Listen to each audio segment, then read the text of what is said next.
Hi guys, it is Mandy from Mandyleeplays, and in this very exciting video, I'm going to share with you guys why I love the Atelier series so much. This video has been a long time coming because I mention Atelier a lot in my videos, and some of you are probably like, what's Atelier? And why is it Amanda's favorite? And should I give it a try? So this video is dedicated to telling you guys why the Atelier series is one of my favorite series and why you should try it, especially with the upcoming new Atelier game, Atelier Yumia. So without further ado, let's get into the video. Before I start though, please hit that like button if you end up liking the video, and if you're not yet subscribed and like the content that you see, then please consider subscribing. I would appreciate it. I did do a whole video dedicated to the introduction for Atelier games, where you should start, what's the difference, all that stuff is in that video, so please check it out or leave me a question in the comments down below. But why do I love Atelier so much? There's a lot of reasons as to,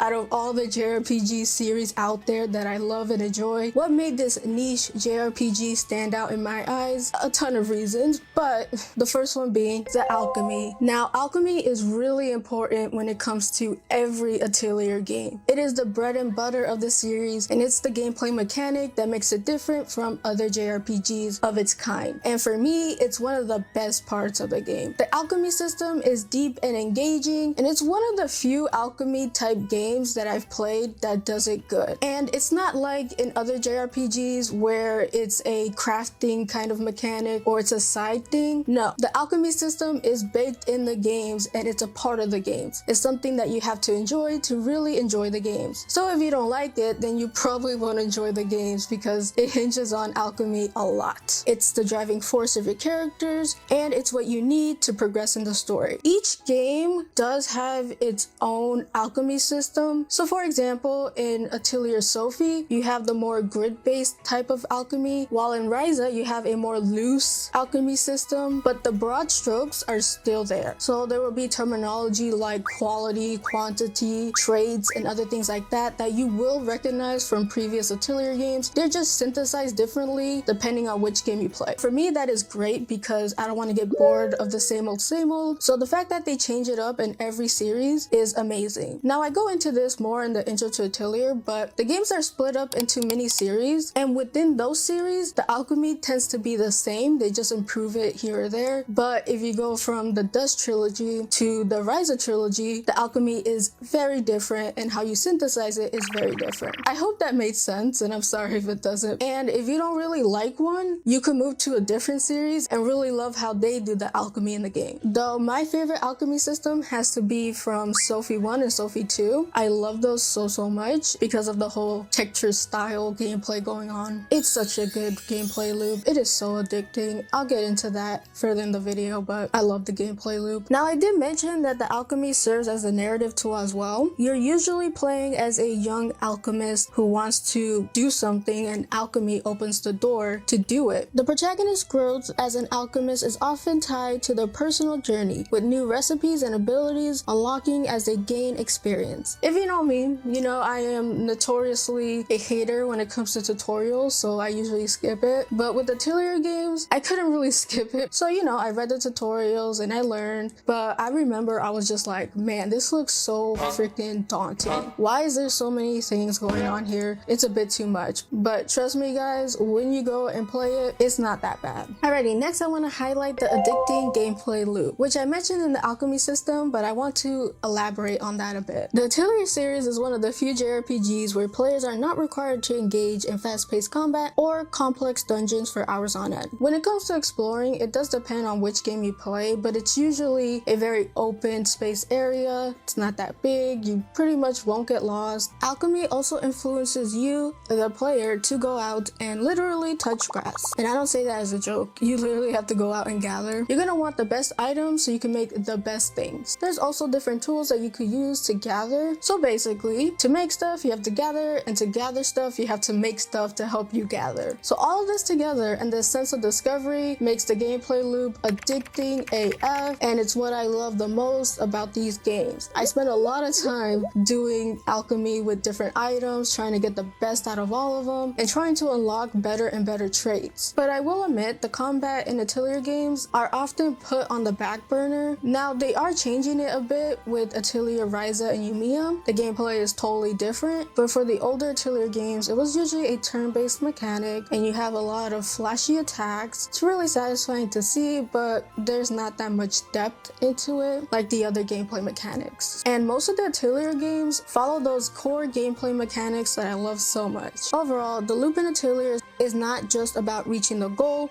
it's about enjoying the process itself, making for a really relaxing experience. For me, the Atelier series has to be one of those cozy games that are not traditionally a cozy game, and that's our next point. Now, the Atelier series to me is a titular, cozy, relaxing game. I know not a lot of cozy YouTubers say Atelier is a relaxing game, but it is. Whether you're experimenting with new synthesizing recipes, building better items, or simply enjoying the victories of crafting the perfect potion, and unlike other JRPGs, which emphasize world-ending stakes and high-intensity combat, Atelier games focus on personal growth, everyday adventure, and the joy of discovery to create a really cozy atmosphere, plus thrown in some really cute aesthetics as well. Alright, so let's talk about the aesthetics. The character design and even the overall design of the games, they're very different with each Atelier game, but they oftentimes have a very cute and bright aesthetic. The music is fantastic, very underrated, might I add you, and it's just a very cutesy game. I mean, I even have a little cubby dedicated to Atelier stuff. My Ryza plushie is not in there because she's over on my desk, and my first ever figurine is for Ryza, which she's right over here, and she is beautiful. Love it. Though nowadays they're a little bit more fan servicey. That aspect I really don't have a problem with overall, but I do understand if some people have a problem with it because it's everywhere. I mean, there is this saying that the Ryza trilogy really took off because A, it's a freaking good game, but B, Ryza has some thick thighs. And while it is funny and I do get a chuckle out of that, I still think that it got big because of the actual gameplay and story and the whole feeling of relaxation. And while the thighs did help in a way, I don't think that's why Atelier got big. That's just my opinion on that. So I'm going to address the elephant in the room, and that is the time mechanic. If you guys don't know, some Atelier games have a time mechanic where you have to do everything on time, and everything you do takes up time. So let's say you're gathering and you pick up a flower or something. That picking up of the flower will literally take you hours in game, and you do have to keep pace with the different deadlines. These are most often found in the older Atelier games. So the Arlen trilogy, the Dust trilogy, and Atelier Furious from the Mysterious trilogy all have a time mechanic, while in more recent games, the Mysterious trilogy, the Ryza trilogy, and the upcoming Atelier Yumia does not have the time mechanics. So that's a good thing because I personally don't like time mechanics. I've played the Dust trilogy, which has a time mechanic, and while it wasn't as bad as I thought, I would just feel more comfortable and cozy without the looming threat of a deadline. So I am so glad that they took that feature off. Now I'm going to cover the stories in Atelier games because they could be different depending on which game. The stories often revolve around young alchemists learning their craft, running their shop, or exploring the world to improve their skills. For Atelier games, the stories do depend on which game you're playing. I know in the Ryza trilogy, it has higher stakes, and while the story is not as heavy as other JRPGs, it's still pretty big compared to the other Atelier games. And with the future Atelier Yumia, they are putting more emphasis into the stories. So while I don't think it's gonna be this grand thing, I'm still happy that they're taking the time to improve the story a little bit. Now, what's constant throughout any Atelier game is the characters. These games hinges on character interactions and character arcs. It wouldn't be an Atelier game if you didn't have a group of color-coded cuties with you. And that's why a lot of people refer to Atelier games as a slice of life kind of experience. The titular Atelier protagonist is usually a female, though not exclusive, because in Atelier Esken Logi, you get to play as Logi, which is a dude, but that's about the only time you get to play as a dude. So you're usually a young female looking for adventure and just a nice person. And I honestly really do enjoy the protagonists. There are some that I like more than others. My favorite has to be Ryza, Sophie, and Furious, but they might come off to newer people as very samey. So to combat all that, this is where the side characters come into play. The supporting cast is equally lovable, if not better, than the protagonist. So while you're not in your Atelier or progressing the story, you're oftentimes doing character progression kind of things, like talking to the different characters, doing quests for them, synthesizing a specific item for them and just growing your overall friendship. As an example, take Atelier Sophie, where your protagonist Sophie sets out on a quest to recover Plakta's lost memories. And Plakta is in a book for narrative reasons, but the whole story is driven by the relationship between Sophie and Plakta. Another good example is Aisha from Atelier Aisha, who wants to be an alchemist so she can find her sister who disappeared and their whole relationship and dynamic. So a lot of these stories are character driven, and your interactions with characters are often filled with lighthearted banter, emotional moments, and a satisfying arc. The side character squad is amazing, and that's where a lot of the humorous parts comes from Atelier. So despite still being a niche JRPG series, the fan base has grown a lot, and I'm happy to be a part of it. Even with the increased popularity, the Atelier fan base has been very welcoming. I normally don't go on Reddit because it's Reddit, but I do look at the Atelier Reddit page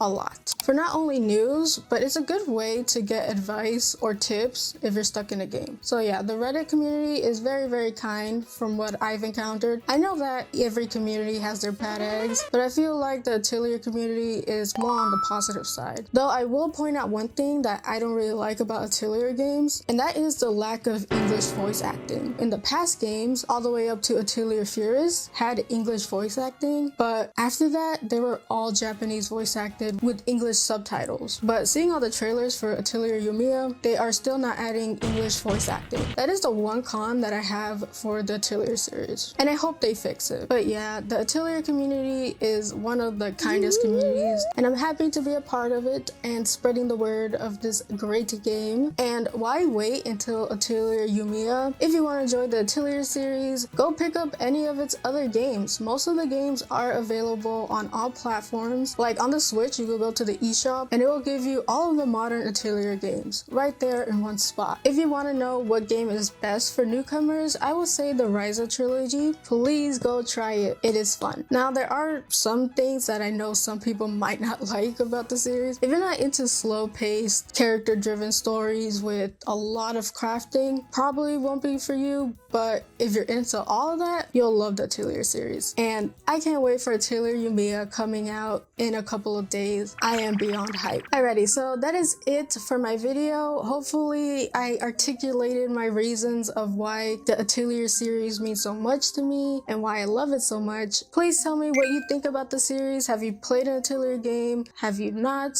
Let me know in the comments down below. If you like this video, then please hit that like button. I would appreciate it. And if you like my channel and would love to see more content like this, then please consider subscribing. You can follow me on my socials. Their links is down below in the description. I hope you guys have a beautiful rest of the day, and as always, play a good game. Peace.